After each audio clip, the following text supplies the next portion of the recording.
जयकार होती है। देखिए कभी कभी क्या होता है कि मान लीजिए एक ही विधानसभा उत्तर प्रदेश चुनाव चल रहे हैं, मैं उसी को आधार मान के ये बातों को कह रहा हूं। उत्तर प्रदेश में चुनाव की लगभग सूचियां भी जारी हो रही हैं सभी पार्टियों की, आप लोग देख ही रहे हैं। समाजवादी पार्टी ने कई एक नेताओं की सूची जारी कर दी है, जिनमें से कई एक विधानसभा सीटें हैं, जिनमें से आप कैंपियरगंज विधानसभा से श्रीमती काजल निषाद को अनाउंस किया गया है और ऐसे ही अलग अलग जगहों से किया हुआ है।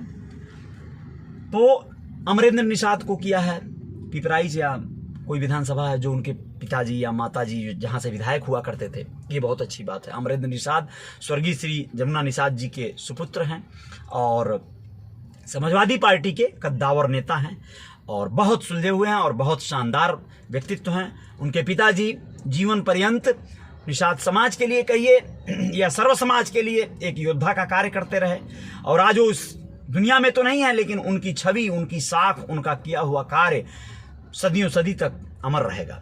आप लोगों को बताना चाहूंगा कि श्रीमती काजल निषाद एक अभिनेत्री हैं, शानदार अभिनेत्री हैं और बहुत ही शानदार व्यक्तित्व, पर्सनालिटी और बहुत ही प्रखर वक्ता हैं। समाजवादी पार्टी में गई हैं। समाजवादी पार्टी के अखिलेश जी ने उनसे जैसा कि वादा किया था तो उन्होंने निभाया, कैंपियरगंज विधानसभा से उनको प्रत्याशी बनाया।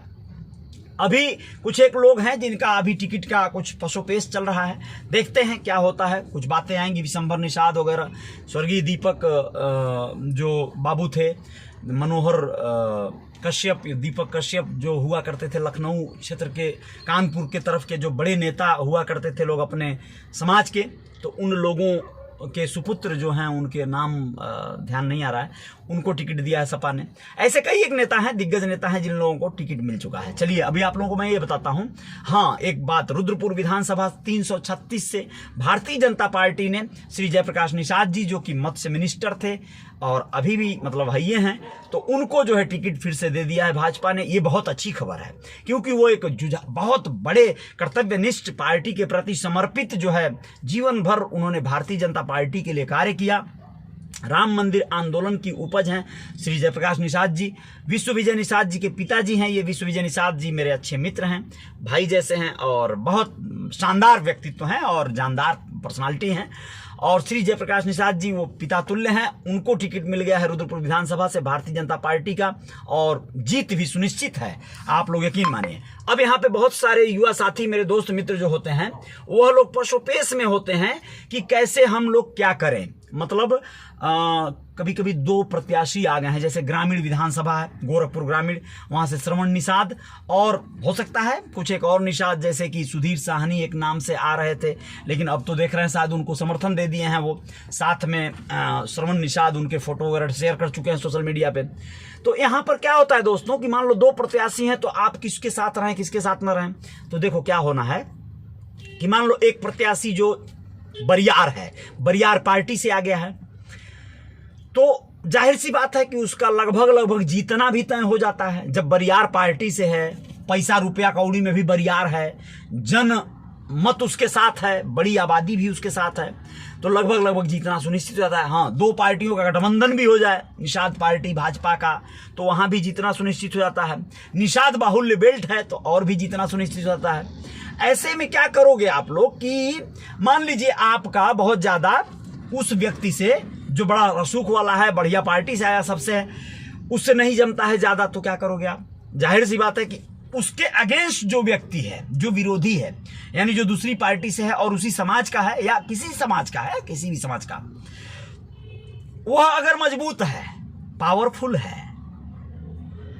स्वाभिमानी है और आपका उस व्यक्ति से नहीं पटता है जो जीतने वाला, आप जान रहे हैं कोई जीतने वाला है, और जो जिससे आपका पटता है वो हारने वाला है, तो धर्म कहता है, नीति कहती है कि उसके साथ रहिए, यानी हारने वाले के ही साथ रहिए। आप आप विचलित होइएगा, आप दगाबाजी भी मत करिएगा। कर्ण को याद करिएगा, कर्ण जान गया था कि दुर्योधन हारेगा, मारा जाएगा और मैं भी मारा जाऊंगा, लेकिन मैं अंतिम सांस तक लड़ूंगा, वह यह प्रयास करता है। मैं ये कहता हूं कि यहां पर होगा क्या, यहां युद्ध तो हो नहीं रहा है, लड़ाइयां मारकाट तो हो नहीं रही, मारकाट होना है तो वैसे भी हो जाएगा। आपका जो प्रत्याशी है जिसके लिए आप, जैसे आप हार जाएगा मान लीजिए, कोई फर्क नहीं पड़ता यार, अगर वो सही आदमी है, जुझारू आदमी है, तो आपको कभी हारने नहीं देगा। यानी आप उसके साथ सच्चे मन से लगे हैं तो वह आपको झुकने नहीं देगा। वो सरकार में रहे न रहे, पावर में रहे न रहे, आपके लिए हमेशा खड़ा नजर आएगा, आपके लिए हमेशा वो हाथ मतलब हर समय कदम बढ़ाएगा। लेकिन आप परख जरूर कर लीजिएगा, क्योंकि कई बार क्या होता है कि जो विरोधी के साथ आप खड़े हैं, जो हारने वाला है आप जानते हैं, कमजोर पार्टी से है आप ये भी जानते हैं, आप ये भी जानते हैं कि पैसे में उतना रसूखदार नहीं है और इसका भरोसा भी नहीं है।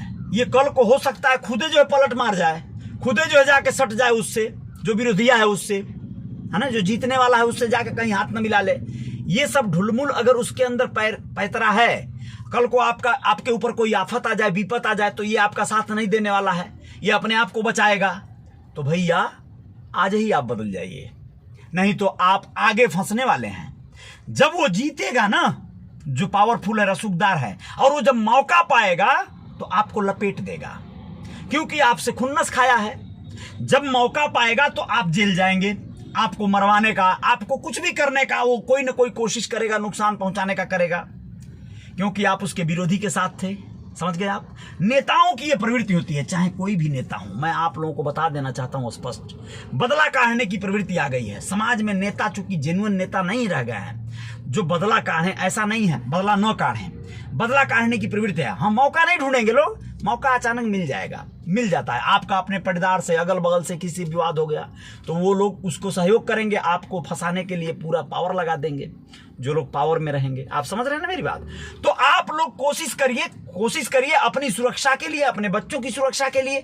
और आप जिस विरोधी जो हारने वाला है, अगर उसके मित्र हैं, परम मित्र हैं, और वो जेन्युइन है, तो आप उसके साथ रहिएगा। हारेगा चाहे जीतेगा, आपके साथ रहेगा। आज हारेगा तो कल फिर से वो जीत सकता है, क्योंकि जो जीतेगा वो ऐसा कुकर्म करेगा कि वो आगे जाकर हारेगा।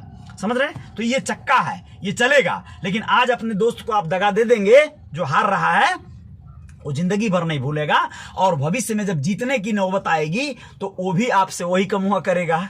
समझ गए? तो आपको क्या करना है कि अगर आपका दोस्त जेन्युइन है, सही है, बढ़िया है, किसी भी पार्टी से है, छोटी पार्टी से है, छोटे दल से है, सटीक आदमी होना चाहिए, पावरफुल और संघर्षशील आदमी होना चाहिए, जो आपको किसी भी परिस्थिति में अकेला नहीं छोड़ेगा, तो उसको आप भी मत छोड़िएगा। ठीक है? तो आप ऐसे लोगों के साथ रहिएगा।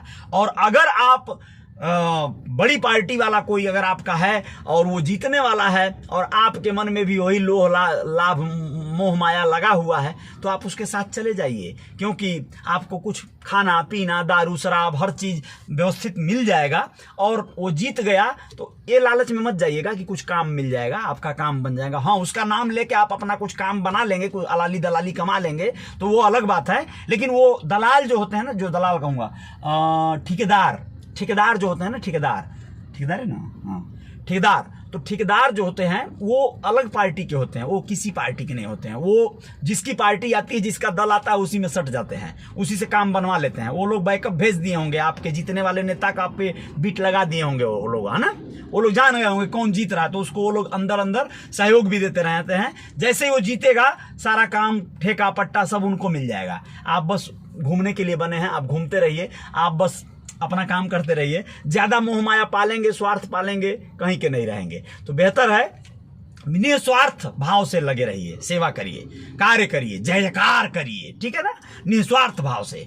तब जाके आपकी इज्जत पानी बची रहेगी, आपका सम्मान बना रहेगा, पार्टियों में आप ले जाए जाएंगे, बुलाए जाएंगे, मुर्गा मछली भात चलता रहेगा, बाकी कोई बात नहीं। जय जयकार जारी रहेगी। बहुत बहुत शुक्रिया, हो गया लंबा, जय हो। चलिए, जय हिंद, जय भारत, है ना, ठीक है ना, ओके, डन। चलिए फिर मिलते हैं किसी और खबर के साथ।